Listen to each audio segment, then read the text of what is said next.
right, good evening, ladies and gentlemen. I'd like to call the September 3rd, 2024 Crest Hill City Council meeting to order at 7 o'clock p.m. I ask that everyone please rise for the Pledge of Allegiance to the flag and please remain standing after the pledge. I pledge allegiance to the flag of the United States of America and to the republic for which it stands, one nation, under God, indivisible, with liberty and justice for all. It is with a heavy heart that the city of Crest Hill lost a very good friend. On August 28th, Brent Hassert passed away after a long battle, health battle. Brent was a genuine individual, a very good person, a very good man. He was well respected, not only in Crest Hill, but in the state of Illinois. Brent Hassert was a father, grandfather, husband. So we certainly want to offer our condolences to his entire family. But just a little bit about Brent. He started his political career by serving on the Will County Board from 1988 to 1993. He then was elected to the Illinois State House of Representatives, representing District 85, which included the city of Crest Hill, in 1993. Served in that capacity until 2009, and he was the Deputy House Republican leader. In 2010, the city of Crest Hill hired their first lobbyist, state lobbyist, and it was Brent Hassert. And he was with us when he was in good health from 2010 until 2022. And when his health problems got to be more serious, his son Josh took over for him. And now his son Josh Hassert is our state lobbyist. Brent passed many bills, but probably the most important one for the city of Crest Hill has to do with Cheney-Manji School. He passed the tax equivalency tax bill, grant, because Cheney-Manji School, about one half of the district, includes Stateville Penitentiary and all the thousands of acres that are there. So they're the only school district in the state of Illinois, because of Brent Hassert, that gets a grant every year, about $250,000 to offset some of their losses and their costs. He did a lot of good things for the city of Crest Hill. He brought much money into the city of Crest Hill through grants, through the people he knew, the people that he was influenced by. Again, he was a good man, good-hearted man, and he's going to be sorely missed. So we'd like to offer our condolences to his wife, Lee Goodson, his children, his grandchildren, all of his friends. And I would ask for a moment of silence for Mr. Brent Hassert from the city of Crest Hill.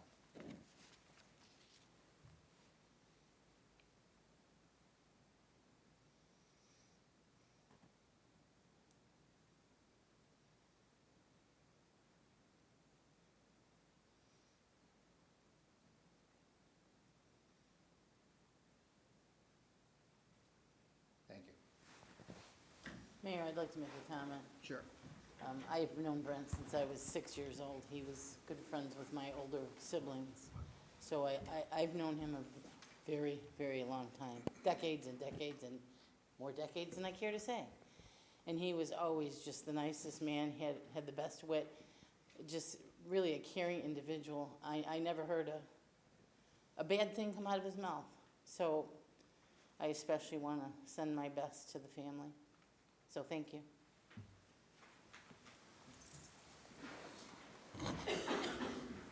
Roll call, please, Chris. Ray Solomon. Here. Glenn Conklin. Present. Scott Dyke. Here. Jennifer Methvin. Darrell Jefferson. Here. Claudia Gazal. Here. Tina Oberlin. Present. Mark Sepiti. Here. Nate Albert. Here. Joe Kubal. Okay, I did receive a text from Alderman Kubal. He was unable to be here tonight, so he is excused. All right, moving on to the approval of the minutes of the city council meeting held on August 19, 2024. Motion would be in order. So move. Second. We have a motion by Alderwoman Gazal, seconded by Alderman Albert for the approval of the city council meetings of August 19, 2024. Questions or comments? Roll call, please. Scott Dyke. Yes. Darrell Jefferson. Yes. Claudia Gazal. Yes. Tina Oberlin. Yes. Mark Sepiti. Abstain. Nate Albert. Abstain. Motion carries. Thank you. Okay, number 2 on the agenda is just for informational purposes. There is no action that is required. That is just we received and filed the draft minutes from the Plan Commission meeting held on August 8th, 2024. So I would ask for council's concurrence. We do have several guests in the audience this evening. I would ask that we deviate to the mayor's report and the item number 12, the first item under the agenda of the mayor, and that would be a proclamation for Constitution Week from September 17th to September 23rd, 2024. We will have the proclamation read by wards 3 and 4. So we'll begin with Alderwoman Oberlin. Proclamation. Whereas the Constitution of the United States of America, the guardian of our liberties, embodies the principles of limited government in a republic dedicated to rule by law, and whereas it is the privilege and duty of the American people to commemorate the 237th anniversary of the drafting of the Constitution of the United States of America with appropriate ceremonies and activities, and whereas it is fitting and proper to accord official recognition to this magnificent document and its memorable anniversary, and to the patriotic celebrations which will commemorate it, and whereas Public Law 915 guarantees the issuing of a proclamation each year by the President of the United States of America designating September 17th through 23rd as Constitution Week. Now therefore, Raymond R. Solomon, by virtue of the authority vested in him as the mayor of the city of Crest Hill, does hereby proclaim the week of September 17th through September 23rd, 2024 as Constitution Week, and urge all of our citizens to study the Constitution and reflect on the privilege of being an American with all the rights and responsibilities which that privilege involves. In witness whereof, he hereunto sets his hand and caused the corporate seal of the city of Crest Hill this 3rd day of September 2024. Raymond R. Solomon, Mayor. so moved as presented. Second. We have a motion by Alderperson Oberlin, second by Alderman Albert for the approval of the proclamation. Questions or comments? Roll call, please. Darrell Jefferson. Yes. Yes. Claudia Gazal. Yes. Tina Oberlin. Yes. Mark Sepiti. Yes. Nate Albert. Yes. And Scott Dyke. Yes. Motion carries. Thank you. And we do have with us some members of the Daughters of the American Revolution. Ladies, please join me at the podium. We have done this for several years now. I know you go around to a lot of other communities. So we certainly, as the city of Crest Hill, want to say thank you for your support that you show for the Constitution and keeping it in its place, and for the relationship that we have garnished over my past 16 years as mayor. It's been incredible. We've all come a long way. You ladies, I know there are several members of the Daughters of the American Revolution that are in the city of Crest Hill. And so I know that your organization is growing, and that's good. So on behalf of all of the residents of the city of Crest Hill, the city council, the mayor, I would like to present you a copy of the proclamation that was just read and passed. And we hope that you display it wherever you would like. And we certainly wish you well and hope again to see you again next year. Oh, I'm sure you will. And the podium is yours. You can all To you. Thank you. say whatever you would wish. Oh, okay, thank you very much. Thank you. Okay, to Mayor Solomon and the members of the board of Crest Hill, thank you for allowing us to come before you tonight to receive your proclamation and to promote Constitution Week from September 17th to 23rd in the city of Crest Hill. I'm Pat Decker. I'm a Louis Joliet Chapter Daughters of American Revolution member, and with me I have Jill Bodisich and Susan Kasulik, who are also, we're all residents of Crest Hill and members of our local chapter. The purpose and the mission of the Daughters of American Revolution is to perpetuate the memory of the Daughters of the American Revolution, is to perpetuate the memory and spirit of the men and women who achieved American independence in 1776. To that end, we promote the education of the Constitution in our schools, libraries, and city halls. So if you allow me a minute to just do a little show and tell here. We distribute posters like this to our local schools, and we also set up displays in our local community libraries. We, as a group, we will put together what we call a Constitution kit, and we give these to the school students who are studying the Constitution. So we have a flag, a Constitution book, different items to help them as they're studying the Constitution. So these are just a few of the things we do to help promote Constitution in our schools and in our communities. So you might be, maybe if you have children in the schools, you might be hearing about these things.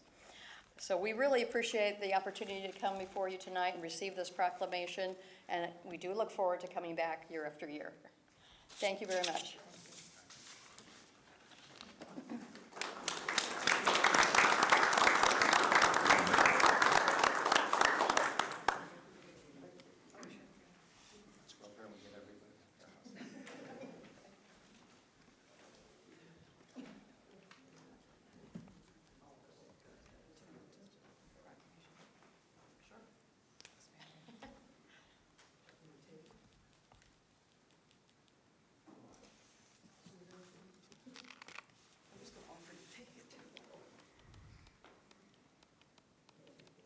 Stuart will take it for you, ma'am.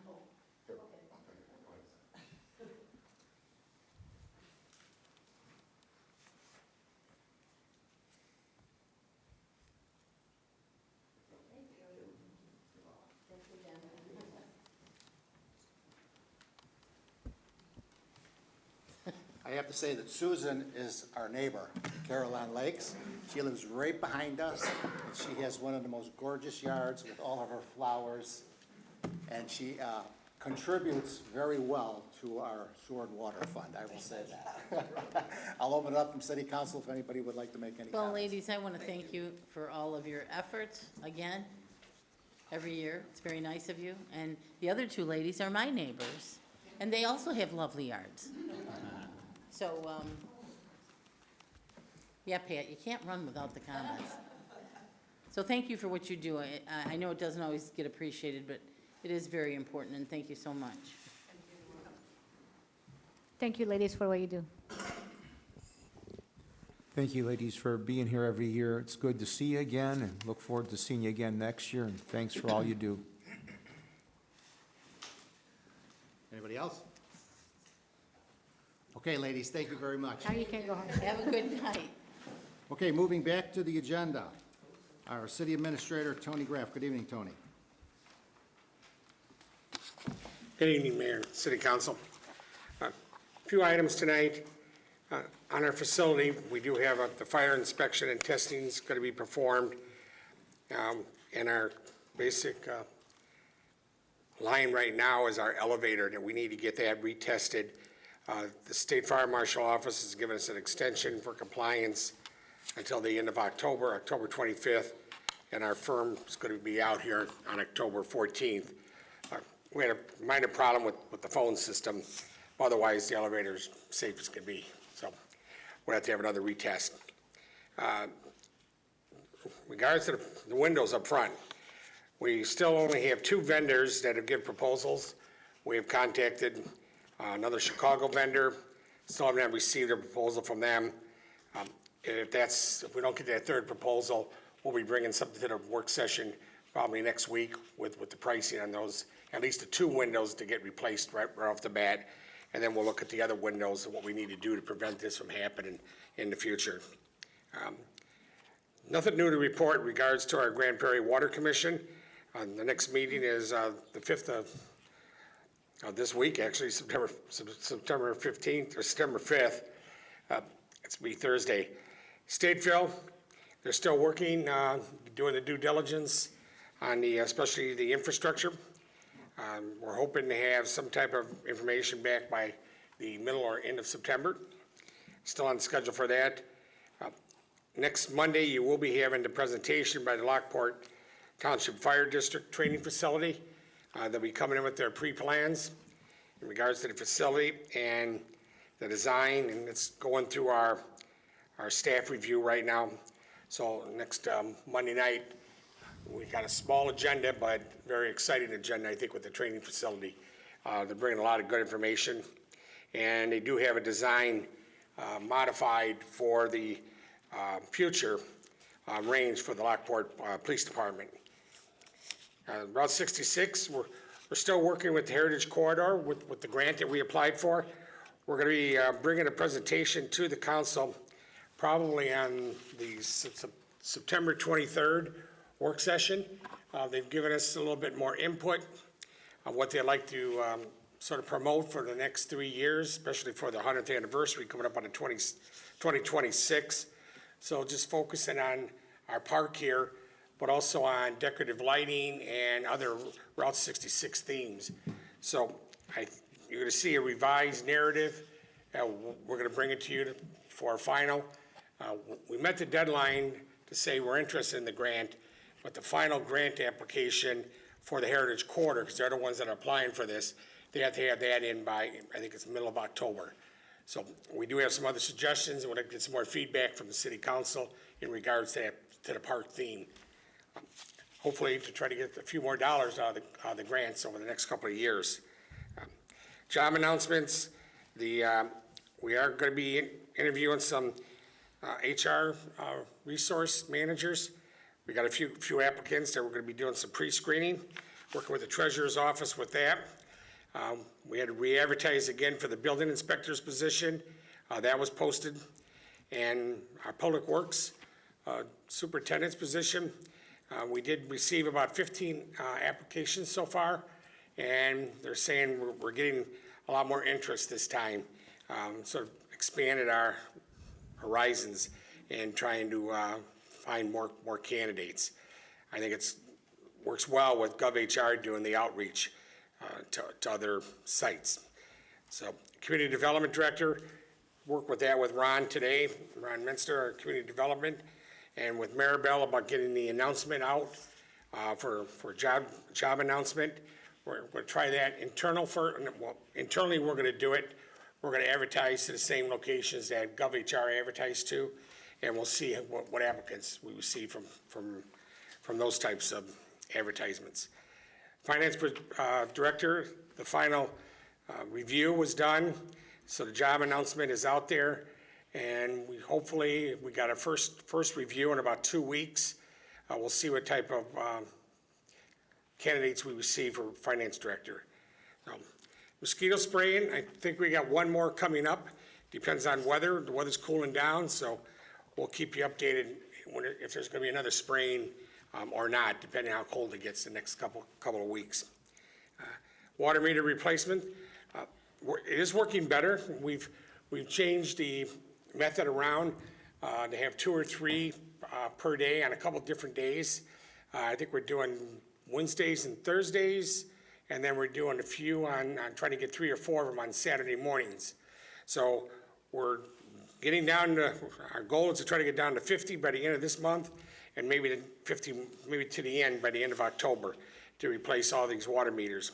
So if any of your neighbors, anybody that's asking, it's just to replace the water meter. There's no charge. We go in, it takes about an hour, hour and a half for the new meters. And there's a lot of benefits with the smart meters that we could explain to the residents. Treatment plant's going well. You got 2 requests tonight for payments from the IEP loan for the West Water Treatment Plant. Planning Commission, the Muni Code program, we've been advertising and putting the Muni Code out there for Planning Commission. The next step is to get laptops or tablets yet for all the Planning Commission members. But it's definitely helped with the agenda. Now they could get it online, and the Planning Commission members could see all the additional documents too, without having us to deliver, 20, 30, 50 pages sometimes. So I think it was a great idea. The clerk's office has done well with that, and I think the next step will be bringing some technology suggestions for vendors to buy some tablets for the Planning Commission members, or laptops, depending on which works best. State Crime Lab, we're still on hold. I think it's all got to do with the Stateville prison rebuild. They're waiting to find out what's going to happen with that for all their utilities, because they're going to connect to the state fill system.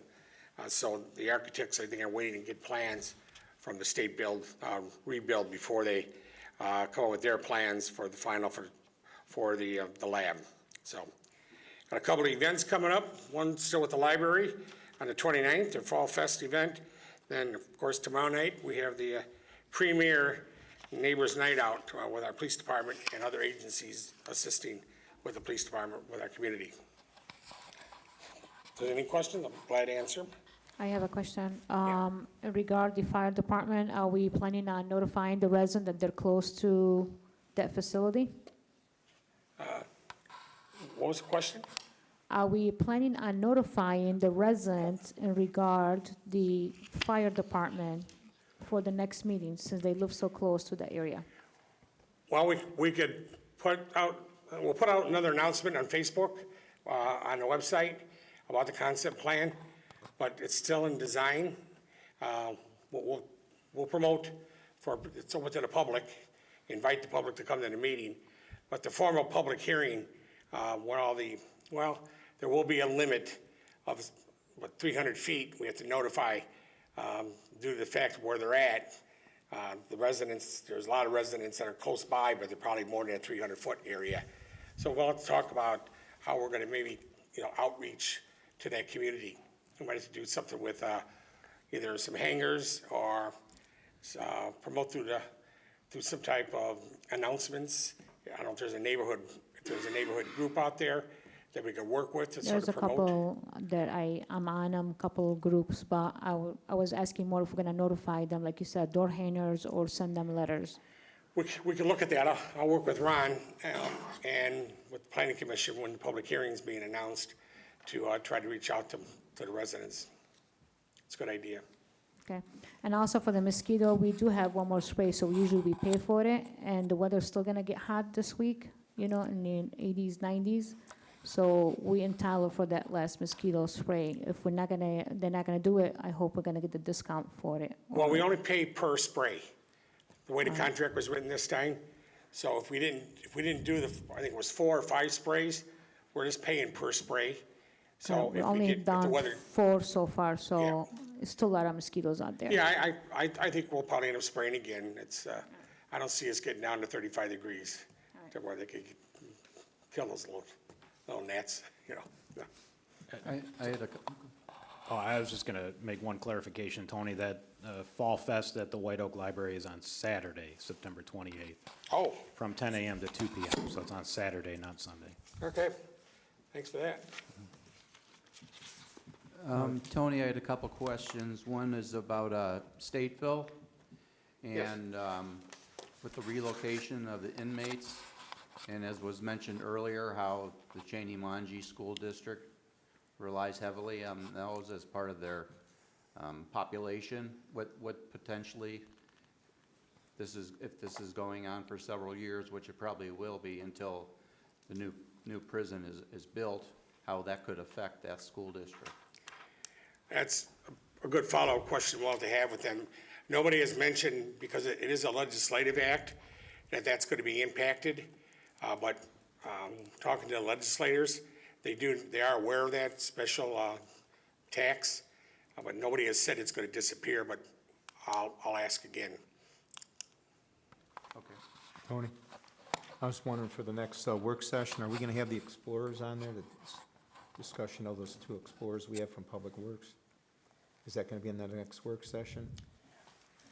Talking with other vehicles, the Yeah. updated vehicles.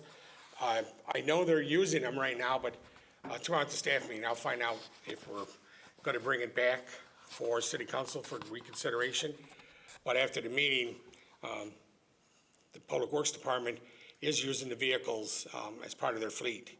So I'll find out more if we're going to reconsider that again and try to surplus them, so.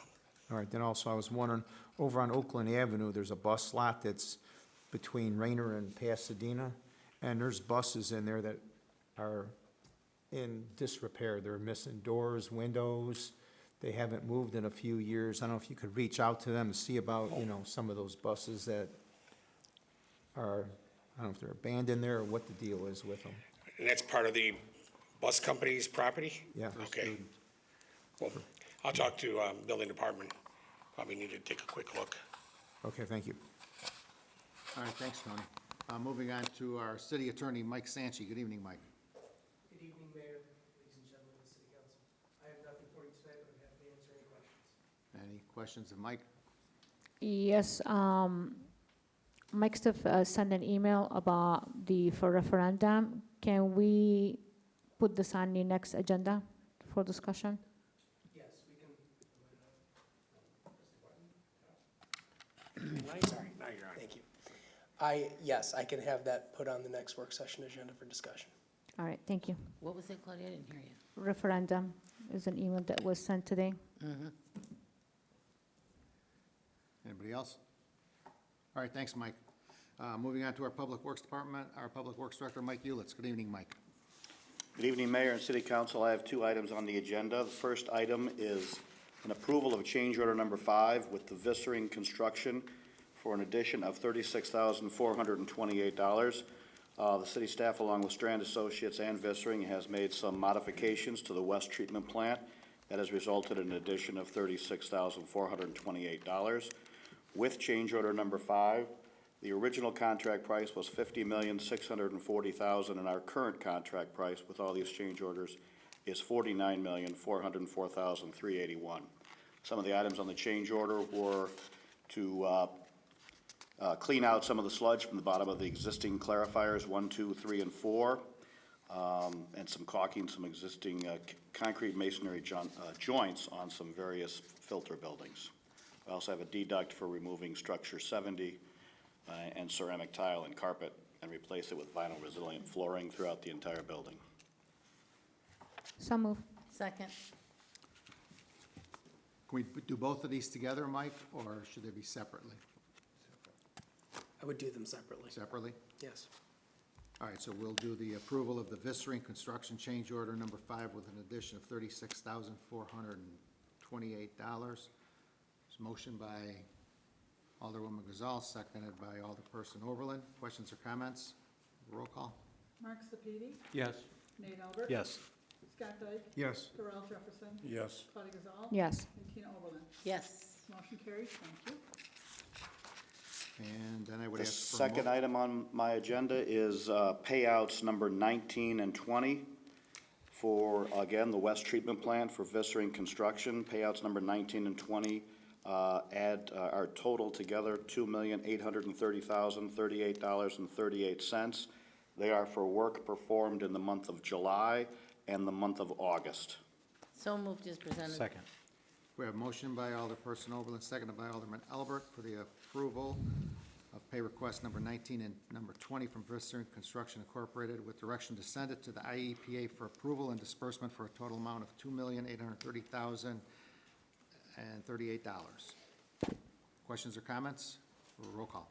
Claudia Gazal, Yes. Tina Oberlin, Yes. Mark Sepiti. Yes. Nate Albert. Yes. Scott Dyke, Yes. and Darrell Jefferson. Yes. Motion carries, thank you. That's all I have on the agenda, Mayor, but I'll entertain any questions. Any questions of Public Works? Yes.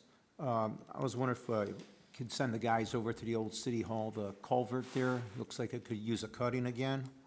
And also was wondering about Oakland Avenue there. Any news on getting that one side cut? On the, yes, the railroad company, yes, I'll check into that for you. All right, and then one last thing, want to thank you for the truck signs that you've been putting up, the no truck signs. I just noticed that there's only a few streets left, Theodore and Highland. Then the one at Center Street and Theodore, that one is faded, so if we could get that one replaced, I don't know if that's on your list. And then there's only 2 streets on Broadway that don't have it, Rose and Ludwig. Was that Center and Theodore? Yeah, Center and Theodore. There's a sign there, but it's real faded. Right. Got it. Okay, All right, thanks again for that. you're welcome. I have a question regarding that. As much as we know that the truck traffic is an issue, is there any way we'd be able to do a kind of a rough survey of determining if these signs are actually helping to improve the problem? In other words, you know, putting signs that say no truck route, or flashing signs for no trucks, are they gonna have any effect, and is it worth spending money to do it? I would defer to the police chief on this. I think if you have the sign, it's easier for the police to issue a citation if there is a truck on that route, I think is helpful in that respect. Are there any signs there at all now? They're just not flashing. They're not flashing. So the signs are there, and they're already not abiding by them, so, Yeah, and a lot of I don't know. they're not paying attention to their routes and they're punching in their GPS. Sure. In another location, and they're just going in through our town, in different Right. areas. A lot of times too is trying to update that into the GPS so that they can know It's, where you know, everything's going. with the amount of warehouses that are built in certain locations, I mean, what do you expect them to do, really, if the access to those, their destination is limited? It's just a matter of, you know, are we gonna enforce it? But I'm just not sure about flashing signs making that the cure to the problem. Well, I think delivery trucks are fine. I think we're talking about the larger trucks, right? Right, exactly. Yeah, we're talking about the larger semis. They should stay on the posted truck routes. I can only assume it's working. You could probably survey the residents on the street if you'd like and see if the truck traffic, if the semi-truck traffic has lessened. Well, I know there's a lot of complaints already, and I just feel that Okay. they're gonna see flashing lights and say, it's not, it was a waste of money, and why did we bother doing that when, you know, enforcing the no truck route is the ultimate solution, but, you know, flashing lights, I just don't know. I think it's helpful for our citation-wise. I think helpful for that. Yeah. They're not warned, but the sign is flashing. Flashing lights Yeah, all I the mean, time. the flashing sign should, Citation, absolutely. yeah. Thank you. I have a question. What is the update on the cameras that been requested a few months back, almost a year ago? For Public Works, they have any progress on that? Are we We- looking into? We do have progress on that. We're looking on, we have some quotes for the cameras at Public Works and the East Treatment Plant, along with entry-level devices and such. At this point, I think we're looking at funding. We believe we have a grant for that, and so we just want to verify that before we go forward. So the old cameras we're not able to use No, we are able to use the old cameras. from the old city hall? Correct. Oh, no, Cool. not City Hall. No? No, not City Hall's cameras. The ones we have here. The ones we have. We have extras here, I believe. Is that correct? Yes. Yes. When we did the construction, there were extra cameras bought because we had that lag time in shipping, and it was really gonna hold things down. We do have those were implemented in the plan for Public Works, so we're gonna use those that we already have. Oh, okay. Thank you. All right, thanks, Mike. You're welcome. Mike, if you still get a grant, can you apply it towards those cameras that we already have? Yep. Sweet. Okay, moving on to our city engineer, Ron Weedman. He is on vacation this week. I will try to handle his report here. This was spoken about at the work session last Monday night. It is a construction agreement for the Wilcox Storm Sewer Improvement and Street Resurfacing, which was awarded to H. Linden and Sons Sewer and Water. So I would ask for a motion for approval. So moved. Second. All right, so we have a motion by Alderman Dyke, seconded by Alderwoman Gazal for a resolution approving a construction agreement for Wilcox Storm Water Improvement and Street Resurfacing by and between the City of Crest Hill, Will County, Illinois, and H. Linden and Sons Sewer and Water in the amount of $733,716. Questions or comments of the motion? Roll call, please. Tina Oberlin. Yes. Mark Sepiti. Yes. Nate Albert. Yes.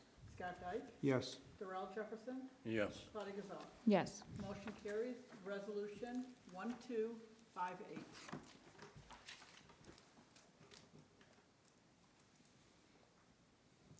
Okay, Ron will be back next week. Moving on to our police department, our police chief, Ed Clark. Good evening, Ed. Evening, Mayor and Council. This evening, I have 2 items on the agenda. First one is an ordinance to surplus, one second, I'm sorry about that. Of course, my computer's not working here. All right. An ordinance to surplus 10 shotguns that we do have in our inventory. This inventory surplus, it will be for sale to Rail Herons, and that is going to be used to offset our cost in the purchase of our 9mm. So I'd be looking for that approval. So moved as presented. Second. We have a motion by Alderperson Oberlin, seconded by Alderman Dyke for the ordinance authorizing the sale and/or disposal of certain personal property that is no longer necessary or useful for the city's public purposes. Questions or comments of the motion? Roll call, please. Nate Albert, Yes. Scott Dyke, Yes. Darrell Jefferson, Yes. Claudia Gazal. Yes. Tina Oberlin. Yes. Mark Sepiti. Yes. Motion carries ordinance 1994. Thank you very much. The second item was another item that was discussed in work session. This is a plan to purchase our new 9mm Glock MOS Model 45 9mm caliber pistols. This is with some study that the police department did, using FBI's study on ballistics, with the advancement of the 9mm round. We believe this is a all-around good move because it will help us in not only having a cost savings, but also will have improved performance, reduced recoil in the firearm, which will help with shot placement, making a more efficient firearm for the future of the department, and also with the addition of the red dot holosun sighting system. I think it's a good move all the way around, and it will make a more efficient police officer on the street, and I'll be looking for that approval for the amount of $24,702.28, and with the plan to use our disbursement funds from CPAT and also drug asset forfeiture money to cover that cost of that purchase. So moved. Second. We have a motion by Alderman Albert, seconded by Alderwoman Gazal, for the approval to purchase Glock 45 MOS 9mm pistols and red dot Holosun sighting system. Questions or comments? Roll call. Scott Dyke, Yes. Darrell Jefferson, Yes. Claudia Gazal. Yes. Tina Oberlin. Yes. Mark Sepiti. Yes. And Nate Albert. Yes. Motion carries. Thank you. Thank you very much. I will be coming to council with another ordinance for the surplus of the firearms we do have currently, but it'll come when, probably about the first of the year, when we're getting ready to pull the trigger and switch the guns, so to speak. Pull the trigger. Okay. The other thing is, tomorrow is our Neighbors Night Out. I'm very excited about it. The police department worked very hard on this, and I'd like to thank everybody, elected officials especially, that have volunteered to help us, all our businesses that have really helped in donating and contributing and making this an event that I think is going to be a kind of a community celebration. Just, you know, it's further to show that the police department is the community, we are part of the community, and we do appreciate our residents. So hope to see everybody tomorrow from 5 to 8. We're going to have a helicopter landing. We're going to have, you name it, we're going to have face painting. We're going to have Windy City, I think it's Crosstown Exotics, excuse me. It's going to come out with snakes and stuff I don't like to touch, but kids love it. So it's going to be just an all-around great event. So I welcome anybody to come and have a good time and engage with the officers, and we'll engage with the public. So thank you very much. Thank you for doing that. Thank you. See you Any there. questions of the police chief? All right, thanks, Ed. Thank you, Mayor. Moving on to community development, Ron Metzner. Good evening, Ron. Good evening, Mayor and City Council. Good evening, Mayor and City Council. I have 4 items on the agenda tonight. All 4 of these items were discussed at last Monday's August 26th workshop meeting. The first 2 items are directly related to each other. Under item 8, we're seeking a motion for the approval of an ordinance authorizing the annexation of certain territory to the city of Crest Hill, Will County, Illinois, PIN number 06-03-25-421-028 and 06-03-25-421-29. Both of these parcels are vacant. They're located at the northwest corner of Caton Farm Road and Plum Street. The owner of the property is seeking to have them annexed into the city of Crest Hill so that they can build their new family home on the property. This particular annexation has been discussed by the city council on 3 different occasions at workshop meetings. On all occasions, the city council expressed support for the annexation of this property. It's important to note that the property owner has satisfied the requirements of City of Crest Hill Resolution 360 by requesting that the property be disconnected from the Plainfield Fire Protection District so it can be annexed into the Lockport Township Fire Protection District. The end result of that was that the Plainfield Fire Protection District denied that request, so it will remain, that property will remain in the Plainfield Fire Protection District. I know that the owner is here tonight to address any questions you might have, but this is a pretty straightforward annexation request. Okay, are there any questions first for Ron Metzner? Mr. Prado? Anything you'd like to say? No? Any questions from City Council for Mr. Prado? Can we get a tour when you're done with this house? It looks beautiful. All right, I would ask, is there anyone in the audience that would like to speak for or against the request of Mr. Prado for the annexation of the property into the city of Crest Hill? Please step to the podium, state your name for the record, your address is optional. Second time, anyone like to speak for or against the request of Mr. Prado for the annexation agreement between the city of Crest Hill? Please step to the podium and state your name for the record, address is optional, and a third request. Anybody wish to speak to City Council for or against? Let the record show no one has approached the podium. To the City Council, you do have an ordinance authorizing the annexation of certain territory to the city of Crest Hill, Will County, Illinois, pins 06-03-25-421-028 and 06-03-25-421-029. So moved. As presented. Second. We have a motion by Alderperson Oberlin, seconded by Alderman Albert. Questions or comments in regards to the motion? Roll call. Darrell Jefferson, Yes. Claudia Gazal, Yes. Tina Oberlin, Yes. Mark Sepiti, Yes. Nate Albert. Yes. and Scott Dyke. Yes. Motion carries ordinance 1995.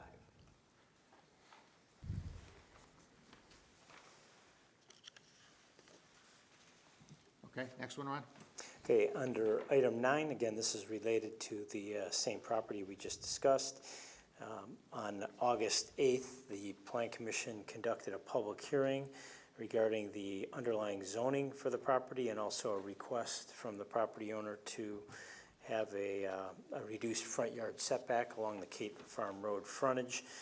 The Plan Commission unanimously recommended approval of the rezoning of the property from R1A to R1B and to reduce the front yard setback along Caton Farm Road from 30 feet to 20 feet.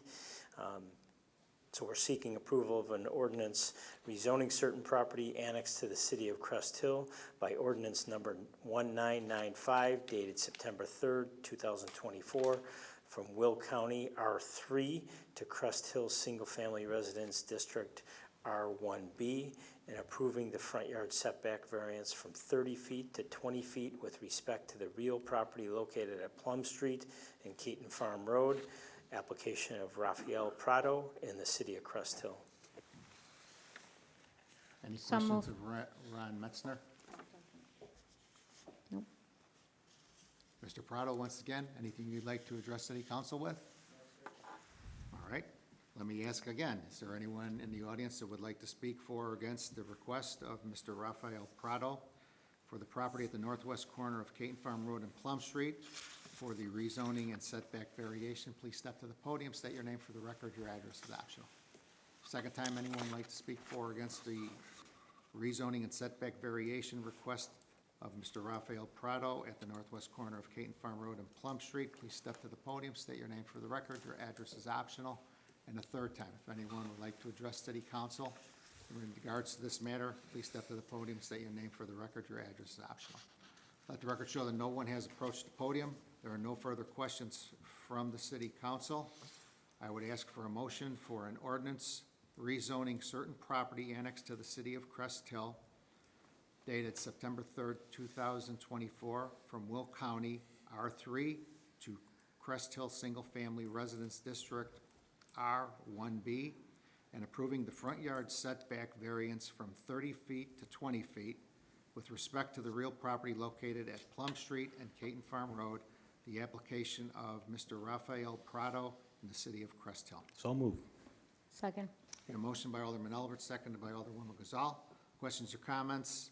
Mayor, just one thing. I just wanted to thank Mr. Prado for his patience with this entire process, because this has been a long process for him just to build a house in the city of Crest Hill. But welcome to the city of Crest Hill. I look forward to that beautiful looking home you're gonna build there. He wants it too. I want to see the pantry. Seriously. All right, roll call, please, Chris.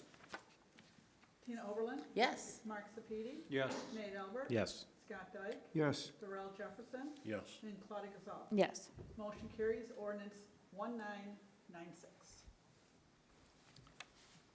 Rafael, welcome to the city of Crest Hill. Thanks for your patience. It's been a long road, but you've complied with everything you were asked to do by the attorneys and everybody else involved. So welcome to the city of Crest Hill. Wish you the best of luck. It is going to be a beautiful home in the city of Crest Hill, so thank you very much. Thank you guys all for the support. I really appreciate it. I know it was a long road to get here, but I appreciate along all the time, all the support that everybody had moving forward with this. Thank you so much. Thank you. Okay, Ron, next. Item 10 on the agenda, we're seeking a motion to approve an ordinance approving multiple variations to the Crest Hill zoning ordinance with respect to certain property, real property, the application of Scott McFedries, 1940 Sybil Drive in the city of Crest Hill. The Plan Commission conducted a public hearing on these variation requests. All these requests are related to a series of 4 separate accessory structures that were originally constructed without permits, and because they do not comply with applicable zoning regulations, are required to receive zoning variations to remain in place. The Plan Commission did recommend unanimous approval of all of the variances at their August 8th meeting. This was discussed at last Monday's meeting, and there was seemingly support from the majority of the city council to approve the ordinance that's before you this evening. I know Mr. and Mrs. McFedries are here tonight to answer any questions that you may have about how we got to this point, and if there's any technical questions, I can certainly do my best to address those questions. Any questions of Ron from city council? Hearing none. Mr. or Mrs. McFedries, anything you'd like to make comment of at the podium? No, thank you. Okay, we did go through this last Monday night in exhaustion, so. Anybody else from city council? Well, I just want to make the same comment that I made. This is going to pass with my vote, with not my vote. I just have to stand for my resident that stood on this podium, had the same situation like yours, and this council did not grant him the same thing. He had to remove he had to pay the fines, he had to remove his slab, he had to remove his shed as well, and I'm an equal person. I think everybody should be treated equally, and that's why we have ordinance, but you're gonna get the vote, so just want to explain why I'm voting no again. Okay, I would ask if there's anybody in the audience that would like to speak for or against the request of the multiple variations to the Crest Hill zoning ordinance, the property of the McFedry family at 1940 Sybil Drive. Please step to the podium, state your name for the record. Address is optional. Second time, if anyone would like to speak for or against the request for the multiple variations to the Crest Hill zoning ordinance, the request of the McFedry's family at 1940 Sybil, please come to the podium, state your name for the record. Address is optional. And the third time, if anyone would like to speak for or against the request of the McFedry family of 1940 Sybil Drive for the approval of the multiple variations requested, please step to the podium, state your name for the record. Address is optional. The Plan Commission did approve this unanimously, so I would ask for a motion for approval of an ordinance approving multiple variations to the Crest Hill zoning ordinance with respect to certain real property, the application of Scott McFedgery's 1940 Sybil Drive in the city of Crest Hill. So moved. Second. We have a motion by Alderman Sapiti, seconded by Alderperson Oberlin. Questions or comments of the motion? Roll call, please. Claudia Gazal, No. Tina Oberlin. Yes. Mark Sepiti, Yes. Nate Albert, Yes. Scott Dyke, No. Darrell Jefferson. I'm gonna vote yes with the caveat that, resident in Ward 2 that will refuse the same privileges have a chance to come back and get reviewed again by council. Motion carries. Ordinance 1997.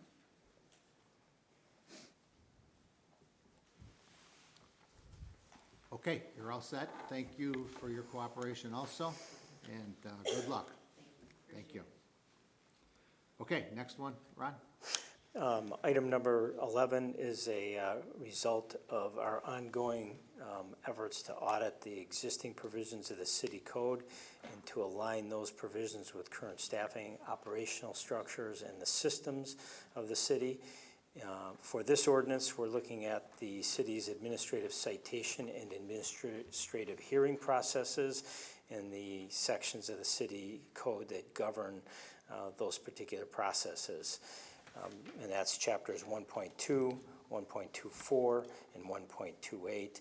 The last time those chapters were updated in a meaningful manner was back over 10 years ago. The ordinance that you have before you aligns the provisions of those chapters with current staffing and administrative capacity and structure, while keeping those sections of the city code in compliance with applicable statutorial requirements of the state. Any questions of Ron? This was discussed last Monday night also. I'd ask for a motion for approval. So moved. Second. We have a motion by Alderman Albert, seconded by Alderman Dyke, for an ordinance amending chapters 1.20, 1.24, and 1.25 of the Code of Ordinances of the City of Crest Hill, Illinois. Questions or comments? Roll call, please, Chris. Mark Sepiti, Yes. Nate Albert. Yes. Scott Dyke, Yes. Darrell Jefferson, Yes. Claudia Gazal, Yes. Tina Oberlin. Yes. Motion carries. Ordinance 1998.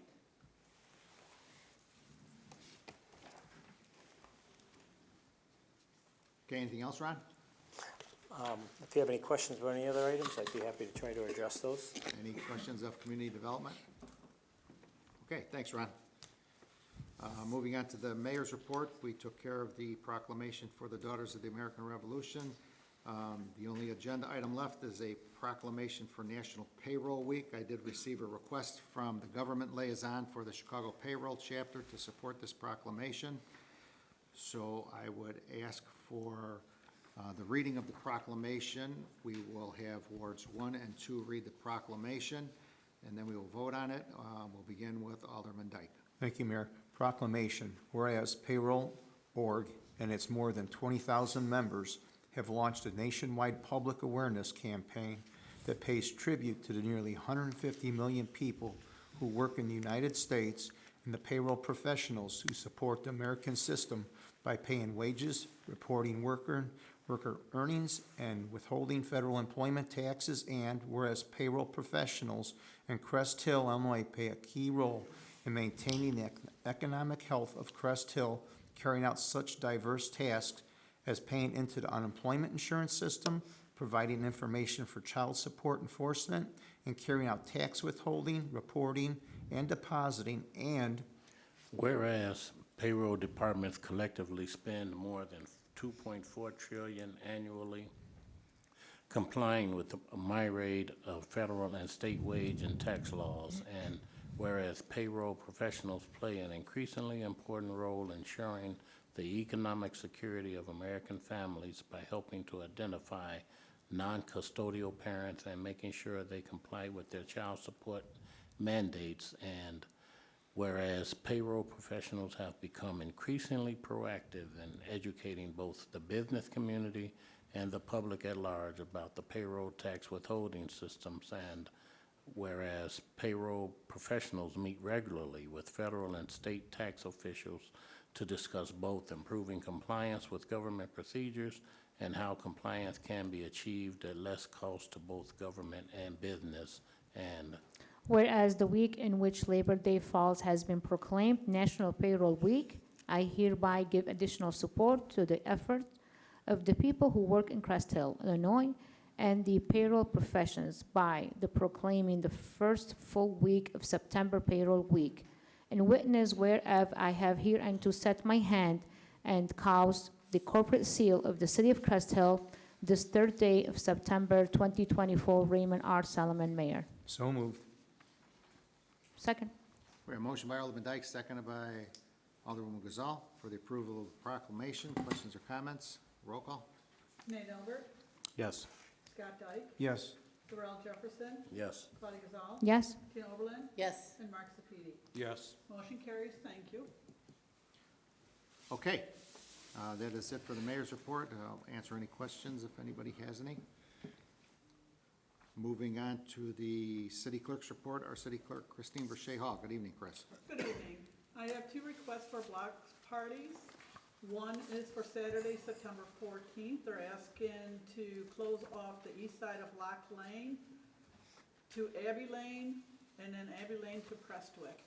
Council, your decision. So move. Second. We have a motion by Alderman Albert, seconded by Alderperson Overland for an approval of an application for a block party for Lock Lane, the request of Pat Rowe. Questions or comments? Roll call, please. Scott Dyke, Yes. Darrell Jefferson, Yes. Claudia Gazal, Yes. Tina Oberlin, Yes. Mark Sepiti, Yes. and Nate Albert. Yes. Motion carries, thank you. The second request we have is for a block party for Durness Court for Saturday, September 8th from 12 to 8 p.m. They're asking to close off Durness Court to Caton Farm Road. Council, your decision. So moved. Oh, go ahead. Second. Motion by Alderperson Overland, seconded by Alderwoman Gazal for the request of application for a block party for Durness Court, the application of Nate Albert and Quincy Stieber. Questions or comments? Roll call, please. Scott Dyke, Yes. Darrell Jefferson, Yes. Claudia Gazal, Yes. Tina Oberlin, Yes. Mark Sepiti, Yes. Nate Albert. Abstain. Motion carries, thank you. And that's all I have to report tonight. Any questions of city clerk? All right, thanks, Chris. Moving on to our city treasurer's report, our treasurer, Glenn Conklin. Good evening, Glenn. Good evening, Mayor and Council. I seek your approval on a list of bills issued through September 3rd, 2024, in the amount of $990,160.29. So moved as presented. Second. We have a motion by Alderperson Overland, seconded by Alderman Dyke for the approval of the list of bills. Questions or comments? Roll call. Darrell Jefferson, Yes. Claudia Gazal, Yes. Tina Oberlin, Yes. Mark Sepiti, Yes. Nate Albert, Yes. and Scott Dyke. Yes. Motion carries, thank you. Thank you very much. And just to report our regular and overtime payroll from August 12th, 2024 through the 25th in the amount of $248,237.77. That's all I have for this evening, unless anyone has any questions. Any questions of city treasurer? Thanks, Glenn. Thank you. Good Moving on, evening. unfinished business, we have nothing. Anyone? New business? Anybody? Committee liaison reports? Anyone? City council comments? Positive city council comments? Anything you'd like to share with your constituents? Begin with Alderman Dyke tonight. Thank you, Mayor. Nothing at this time. Alderman Jefferson? I'd like to just extend my condolences to the Hassard family, and that's it. Alderwoman Gazal? No comments. Alderperson Overland? Well, I believe a happy birthday wish is in order for this week for city treasurer, if I'm correct. Mr. Conklin, yes? Later on, thank you. Yeah, well, happy birthday. Thank you. Alderman Sepiti? Nothing at this time. Alderman Albert? I too want to offer my condolences to the Hassard family, especially to Lee and Josh. Like Tina mentioned earlier, I've known Brent for a long time, and for somebody to do so much for our community, do so much for our schools, a very large park named after him, and a street in Bolingbrook named after him. He certainly has served this area well. So may Brent Hassert rest in peace. That's all, Mayor, thank you. Public comment. Anyone like to address city council, please step to the podium, state your name for the record. Your address is optional. Let the record show that no one has approached the podium. I think the gentleman in the back wanted to say something when you said new business earlier. No, this is, No, this this it. is your Public comment. comment right now.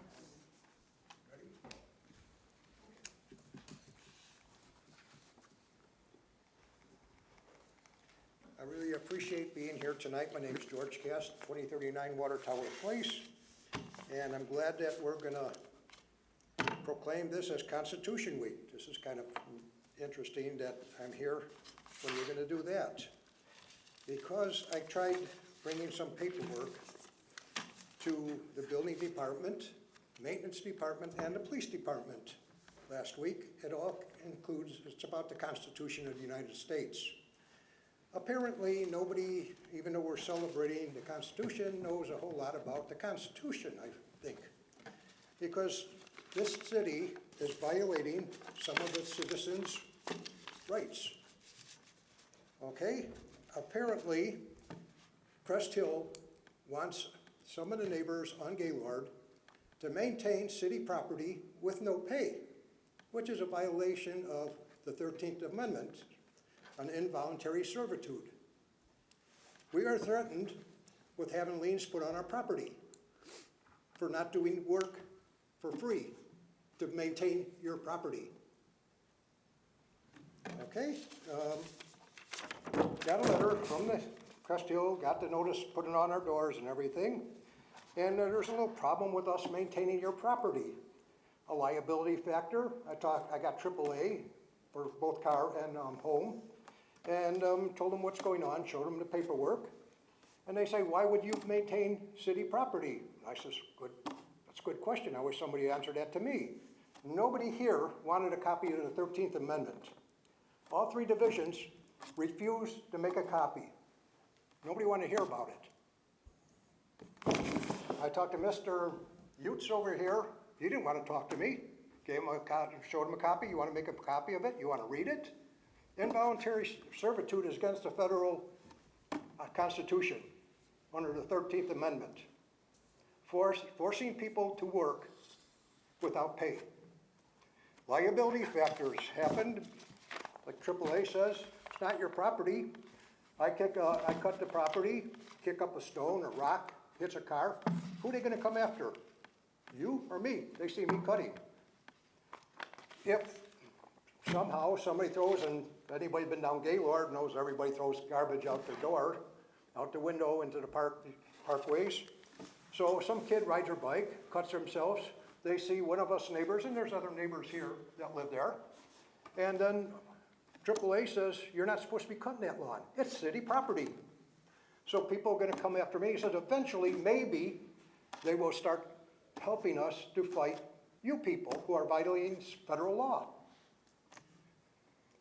All we're asking is that Crest Hill, since I've lived in Crest Hill since 2010, Crest Hill has always maintained the parkways. The people right off of Gaylord have no possible use of that property. I was told that when I bought it by Steve Koslowski, who was your building commissioner at the time. Because I wanted to put a garage out there and exit onto Gaylord. He says, no, that's not your property. That's city property. If you want to widen the road or whatever you guys plan on doing with it later, that's yours. Nobody wants to talk to me. Nobody wants to copy the 13th Amendment. But we're going to celebrate the Constitution.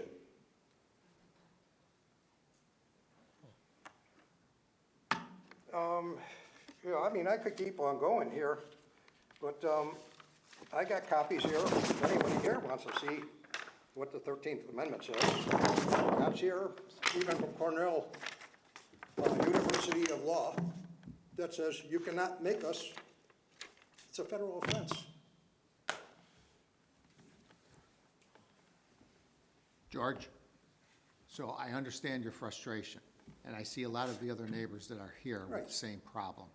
And I did have a conversation with Mr. Pezzavento a few weeks back, John, right? Yep. And he had the same concerns in regards to what we're calling an easement or a parkway. There are easements and parkways on every property in the city of Crest Hill. Right. Over 6,000 single-family homes. Right.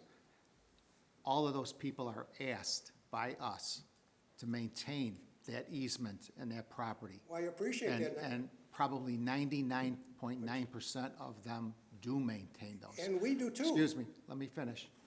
I'll explain it to you how I explained it to Mr. Pezzavano, that we've done this along Gaylord Road for many, many years. We probably shouldn't have, but we did. We're in a position now where we have to hire a lot of college students to help us cut grass and maintain our properties that we were maintaining. But now that school has started, all of them students have gone back to school. So as a city, we're kind of limited on the resources that we have to cut all of those properties, in addition to the other city properties that we have throughout the city of Crest Hill.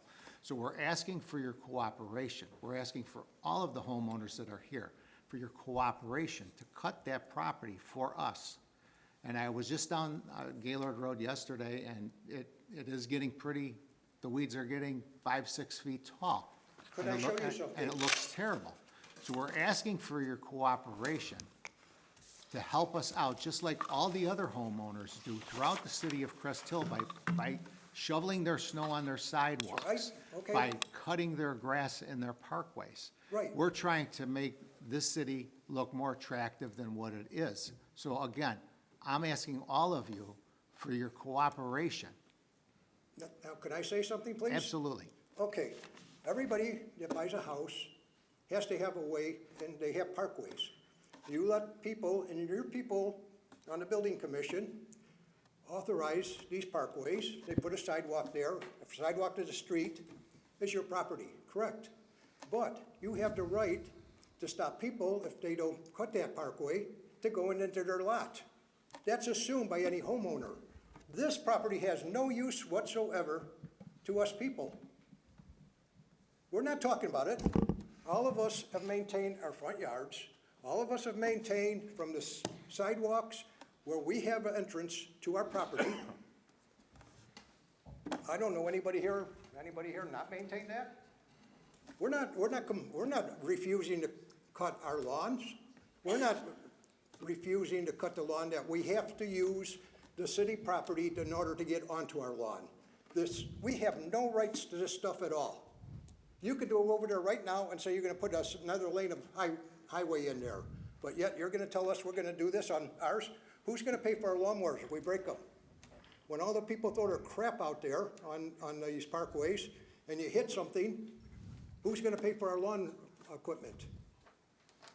Who's gonna back us up? Somebody gets hurt on that property because they see us working on it. We don't have a problem with cutting our parkways in front of our houses where we have to get in and out of our property. That is not our property. That is city property, and according to the Constitution, you can't make us do it, and we're threatened with liens on our property already. Okay, thank you for your Mr. Attorney, I comments. have a question for you.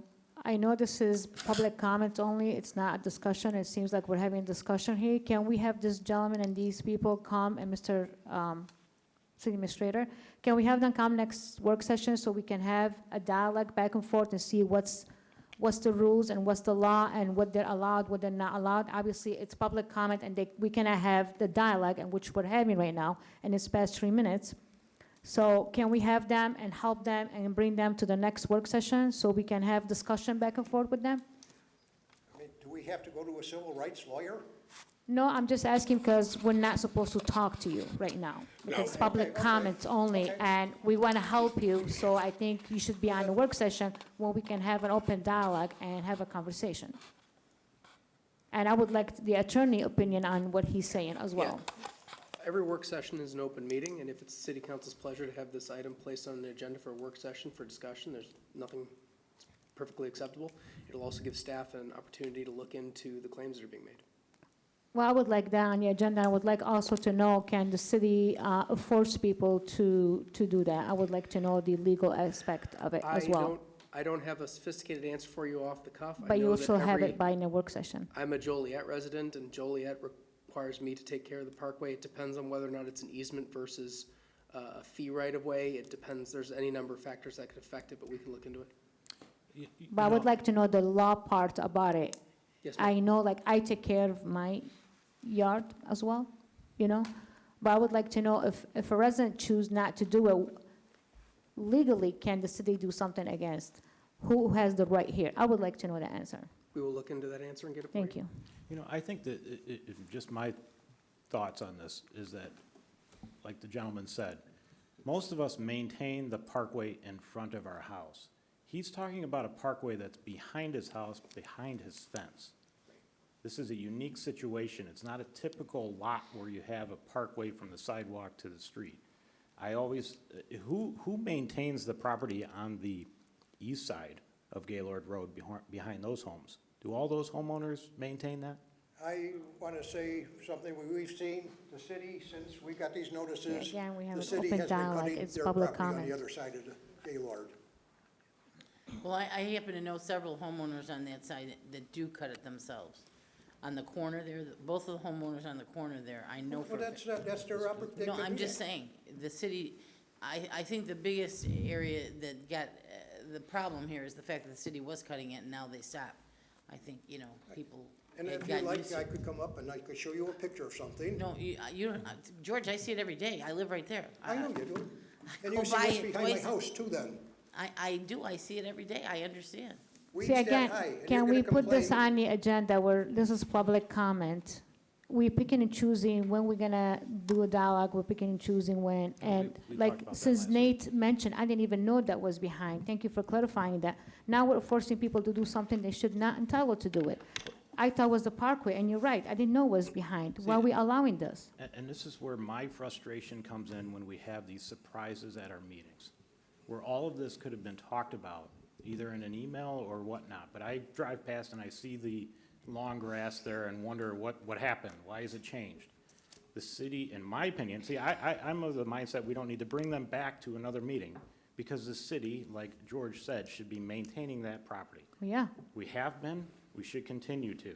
There's a lot of city easements that I feel like we have maintained, or some of the homeowners have maintained, which is great.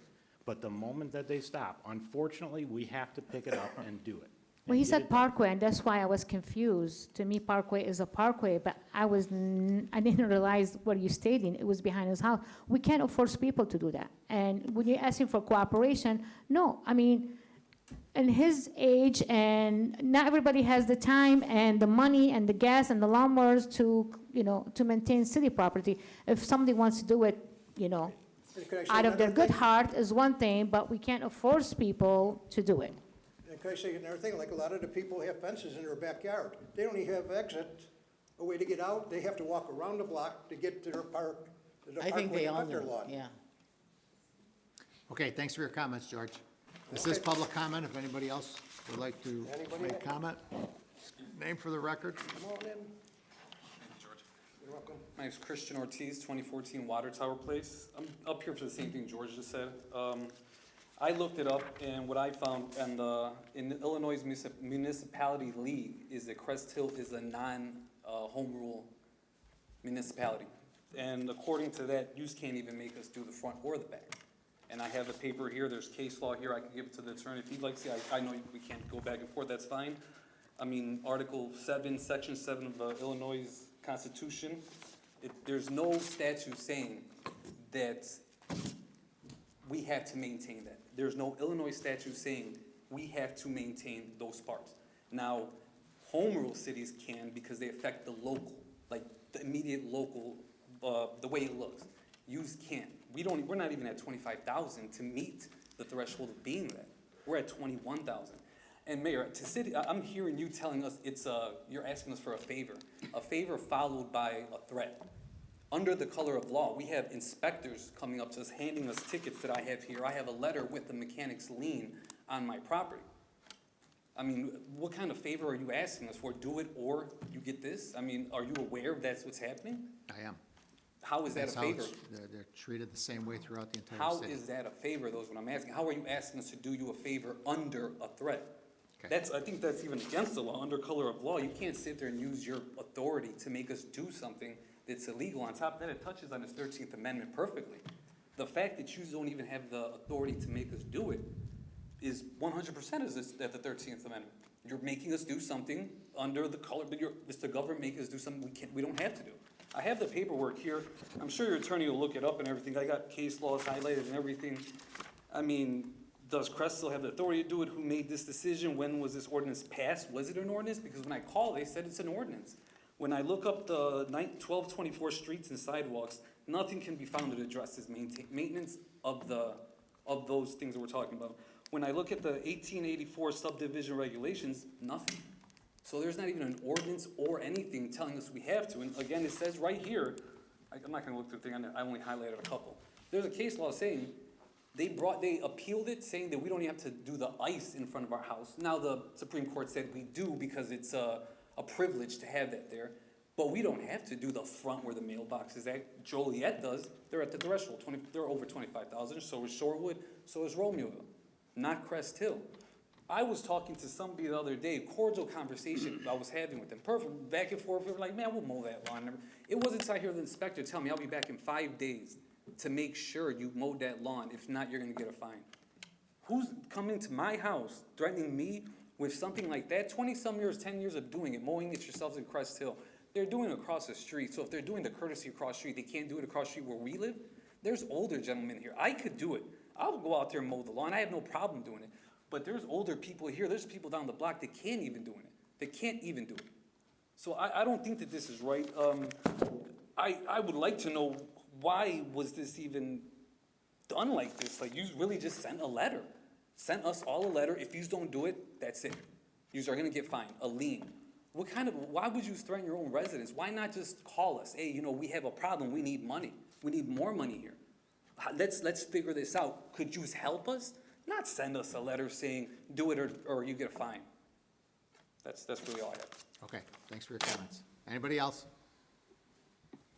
I want to say one more thing. I'm going out of the country, so I ain't gonna be here for a month, so I don't know what you guys are gonna do. And I don't expect a lien on my property either. Okay. Nobody else is coming to the podium. To our city attorney, Mike, is there a need for an executive session? I don't have a need for executive session, Mayor, but I do have one thing, if we can return to the ordinance on Sybil. I apologize, I should have interrupted sooner. I just wanted to double check that I hadn't misheard something. The final disposition on that vote was 4 in favor, 2 against. An ordinance requires 5 aye votes. Because half the city council has voted in favor, but it isn't enough to pass, this is something where the mayor would have to vote on the proposal in order to approve it. Okay, mayor votes yes. Thank you. Motion still carries. I have nothing else. Okay, Motion to adjourn, Mayor. Second. we have a motion for an adjournment by Alderman Dyke, seconded by Alderman Elbert. Roll call, please, Chris. Claudia Gazal, Yes? Tina Oberlin, Yes. Mark Sepiti, Yes. Nate Albert. Yes. Scott Dyke, Yes. and Darrell Jefferson. Yes. Motion carries. Thank you. Okay, meeting is adjourned at 8:18 PM. Thank you and good evening.